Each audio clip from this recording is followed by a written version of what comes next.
I'm going to be talking to Ellie Mistal tomorrow on the program more about ACB and, the things that that Democrats can do to, at the very least, slow the roll, right? I mean, Chuck Schumer came out and said, I'm not going to meet with her.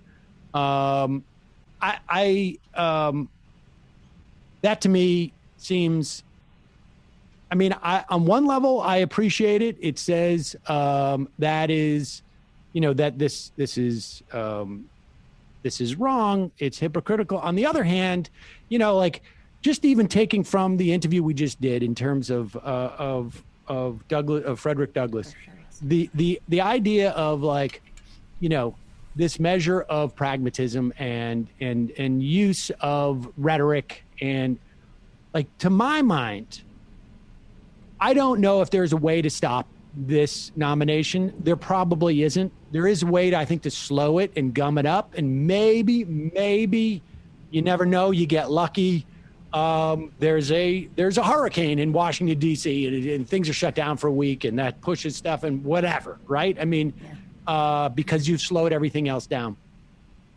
And we can talk about the specifics of that, but in terms of messaging, in terms of the election, right? If you cannot win this battle, you can lose it in a way that accrues benefit to you politically. It seems to me the way you do this is through her commitment to ending the Affordable Care Act. Mm-hmm. And because this was such an effective tool in 2018, it remains I think, an effective tool. So much so that you see people like Cory Gardner going out there saying we've got to protect pre-existing conditions. Dude, you voted against really? it. Yeah, honestly, but he's in trouble. But that's actually a really good point, because the risk that they're taking, while Republicans, the real risk they're taking is actually losing the Senate. They may have some sort of net gain in that these senators will have the platform, the national platform, but they got to be in their districts campaigning right now. Some of these races are extremely tight, and it's not worth the risk, I think, in some of these situations. So I think it works to McConnell's benefit in some ways to slow it down, too. The reality is they probably will get her through. So why don't you just call it a deal and slow it down? It's unclear to me that McConnell really cares at the end of the day about, or that he may calculate look, it's worth it to lose the Senate for me to get 3 Supreme Court justices on there, because I am locking in a generations of conservative rule on the court. And I have locked in my legacy, which is I have presided over the greatest number of federal lifetime appointments to the judiciary in the history of the country in the shortest period of time, and within one term, and which I think is the case. And I think that's where he's going. And so to me, it seems like, and then we'll talk about the debate. To me, it seems like if I'm Chuck Schumer and I'm thinking what's going to help us at the very least take the Senate, it's going to be walking out of a room with Amy Coney Barrett, regardless of what the conversation was, and saying, wow, I feel very afraid for the Affordable Care Act and for health insurance if she's on there. And never mind, the Affordable Care Act as it stands, any type of reform to health care, she seems committed to stopping. And, just I don't know, did they talk about it? Maybe they did, maybe they didn't. But if I'm Chuck Schumer, that's what I'm going to walk out of the room saying at that point, is they're going to destroy healthcare and she's going to help them. And that's, there's nothing to stop him. He can do that now. There's nothing that should stop them from doing that now. Right. But also, but going back to the point, I think that there is a benefit in McConnell. He wins the nominee, and he keeps the Senate, maybe. I think it's a long shot at this point. But in postponing until after the election, before inauguration. I would think so. But I think he's got to be thinking, okay, if Biden wins in a landslide, maybe, what was it, in 2012, there was the Republican autopsy, I think it was. Yeah. And there was 2 months where the Republicans were we really need to look into ours. Sean Hannity, I remember going up on TV, said, listen, we may have to do immigration reform, because people really don't like us and blah, blah, blah. And that lasted 2 months. And it's conceivable to me that McConnell's thinking, if Biden wins in a blowout, I've got the lame duck, but weird things could happen. Like, I think if I'm Mitch McConnell, and I agree with you, to have an open seat, that's what helped Trump in 2016, big time. 1/4 of the Trump voters said, I did it for that seat. I voted for him. But if I'm McConnell and I have the opportunity to ram this through before the election, I'm going to do it. I'm all in with my chips. I'm like, I'm pushing it all to the middle because I'm going to walk away from the table a winner, even if we lose the Senate. This isn't going to make the difference. Let's put it that way. We either are going to lose it or we're not going to lose it. I'm going to get this done because this is the stuff that, evil legacies are built upon. Even if Lindsey Graham loses, the stakes are high here. These are real. The leaders of the Republican Party are at risk of losing their seats. I just don't see that happening. I think he'll be eating too much crap when he could just wait and get both things. Well, we'll see about that. And so let's talk about the debate tonight. If you are Joe Biden, let's just assume that Joe Biden can execute any of your plans. What would you have him do? Me? Yeah. Assume that he had the will and the interest. Of course, Medicare for all would be the first thing on the list. And I think it's first rebuttal. Right. He's for the debate. You mean the debate strategy. For the debate. Got it. First off, I feel like, and I'm going to talk about this on my show today and in the opening, this debate is it's like this election cycle. If it were an election day, say 6 weeks before the election, this would be like having a debate at noon on election day. And then having the remainder of the debates at 7 p.m. on election day. I don't know if it's actually going to sway because so many people are voting early. Arizona, for instance, 80% vote. This is before COVID. 80% vote before election day. So, there was a poll that came out today saying that 3% might be swayed. Now, put that in perspective, the key states, we have to do the electoral math. I think it's great for TV. I think it's great for fundraising. I think it's great for turning around ads rapidly, but I don't know if it's going to be able. Maybe you take those ads and you put them in whatever they think the swing states are, Sunbelt states. Who knows at this point? And maybe it sways, 10,000 voters. Those 10,000 voters could determine the election, as they did in 2016. I think what's most important for Biden's strategy is to keep people excited. And that is the issue right now is he's not being portrayed as a fighter. He's being portrayed as Sleepy Joe. There's no campaign. There are a few surrogates going out there. He needs to reinforce that what's at stake in this election is somebody staying home or being swayed by Trump's voter suppression strategies across the board to stay home. And as your guest prior talked about. So I think the most important thing for him to do is just stay on track and seem like the sane one and make a call to all voters to step up. So, I guess what I'm thinking, I'm asking is rhetorically, what is it? What are the themes? They're going into the debate and his advisors are saying, these are the three things that you need to keep returning to. This is what I hope they're saying. Yeah. These are the three things you need to return to, as opposed to, and I think that's going to be it. And I think one is, the first one, it seems to me, is Trump has completely failed when it comes to the coronavirus.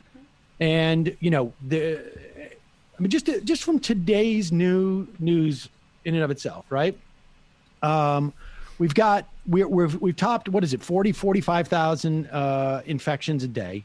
U.S. deaths are at 205,000 cases. We're at almost 7 million, 180,000, probably 200,000 maybe by the time the debate happens, frankly. We have the story out today that the CDC, or I should say the director of the CDC, Robert Redfield, apparently was caught. I don't know if caught is really the right word. He was on a commercial airline talking, and it sounds like someone from NBC News was sitting next to him or behind him and essentially took notes, if not recorded the conversation. And I mean, you hear about this all the time, like on the Acela, right? Like, yes, yeah. And that the guy was talking about that guy Atlas, who's the new top advisor to Donald Trump on the coronavirus. And he was saying, quote, everything he says is false. This is Robert Redfield. This guy would not be our pick for the head of the CDC. He was a guy who basically, during the AIDS crisis, as far as I can tell, was like, yeah, I don't know, Yeah. He was a little bit more like, gay people shouldn't really, maybe if we didn't have gay people, we wouldn't have AIDS type of situation. And apparently he is talking about Atlas being a freak show. He hasn't denied the conversation. The only report from the CDC was like, oh, the reporter only heard one side of the conversation. Well, that's all that they're reporting. Okay. Fauci is saying that the U.S. is not in a good place. We are 8-9 months into this. It is growing like wildfire in the Dakotas because of Noam, who, welcomed Donald Trump for rallies, wouldn't wear a mask, is out there. You want that huge biker convention, do it. And now it's like, now her numbers are off the charts, I guess, out there. And if I'm Joe Biden, I'm talking about coronavirus. Right. And maybe as like, what they call that Gish Gallop. I just say like, here's a guy who pays, $750 a year in taxes and can't even deal with coronavirus. So that Trump doesn't know which one of those things to go after. I would just combine everything on there. Like, oh, fancy hair over here isn't doing any of his work on coronavirus. I mean, I don't know. We can't know if the debate is going to make any difference. But it's like there's only so many days and so many opportunities to make a difference. We don't know which one that is. He's got to go out there and pretend like it does, because maybe it will. Maybe it will knock off 1,000. He can't mess up. He can't mess up. I am not in the camp that Biden is winning. I mean, stop reporting on national polls. It's not relevant. I mean, I think there's a question about how well he's doing in the Rust Belt, a very serious question. You could see it where money's being invested. You could see it how these coordinated campaigns are working. A lot of funds are being pulled from key Rust Belt states. I think they're doubling down in states like Arizona. I think they're doubling down, in Pennsylvania again. And I think it's extremely close. And I think if Biden doesn't win the whole Rust Belt, meaning all the states in the Rust Belt except for Illinois, then he's got a problem. Then he needs to make sure that Pennsylvania is delivered, New Hampshire is delivered, Arizona is delivered, Colorado is delivered. And that's very doable too. But I don't think what the media is portraying this being some sort of landslide, unless there is just such extraordinary turnout the way that we've seen in the last 2 months with some of these elections. Of course, then there's all these other factors that play a part of that. So I don't think he has a lot of room to make errors. I think that but when he does kind of have to, I mean, remember the debate with Bernie. Everybody thought he was going to flub, and anybody who's watched any debates of Biden's in the past, 20 years, even if he's saying things that are, plagiarized, he's still a very good debater. He's still a very good debater. And I am of the mind that his strategy is never going to be to energize the base. I think they're saying like, it's okay if you're unenthusiastic about voting for me, as long as you're enthusiastic about voting against him.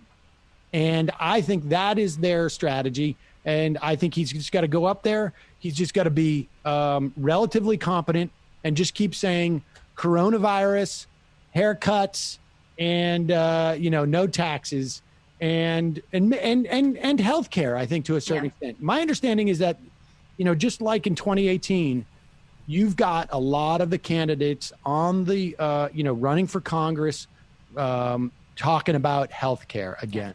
And it makes sense. I mean, we never get any action on it, though I guess we did with the Affordable Care Act. But I think the one thing I would caution is I don't think that the same old vote against Trump is going to work. I don't think it's moving enough voters the way that he needs to. And when I say, excitement, I think he needs to make the 2020 going into October case against Donald Trump, the final case against Donald Trump, a reminder of what the last 4 years has brought us and what's at stake in the next 4 years, reminder of what the last 2 months have brought us, right? And remind what could happen in the next 2 months before, the inauguration, while he's still in office, if he's, voted out. These are the kinds of things that I think are just going to excite people in a way that, yes, you're voting against Trump, but you're also voting for down ballot candidates. You're voting for to keep whatever preservation of democracy we have alive, but they have to make the case.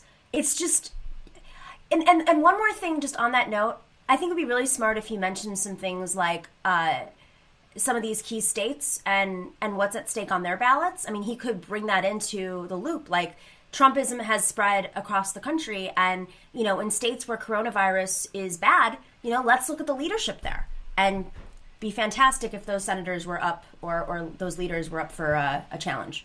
I think he's going to aim the tax stuff at your Michigans, your Wisconsins, your Pennsylvanias. And then I think he's going to drop in, you're out there with the rest of the Republicans saying that old people should die and that that coronavirus doesn't mean anything to anybody. Yeah. Because he's doing well with seniors in Florida. And I think he's got to capitalize on that. And that is why I think he's doing well with seniors in Florida. Biden, you mean? Biden is, yeah. Because I think at one point people start to go hey, wait a second. I didn't sign up for the whole I need to sacrifice thing so that people can go have, go to a bar and party without masks on. That's not, I didn't know. I don't want that. That doesn't make any sense. And I think there's a lot of seniors who are going hey, wait a second. They're out there basically saying, I got to take one for the team. And the team they're trying to win the go out to the bar and do a funnel, trophy or whatever. I don't think I want that.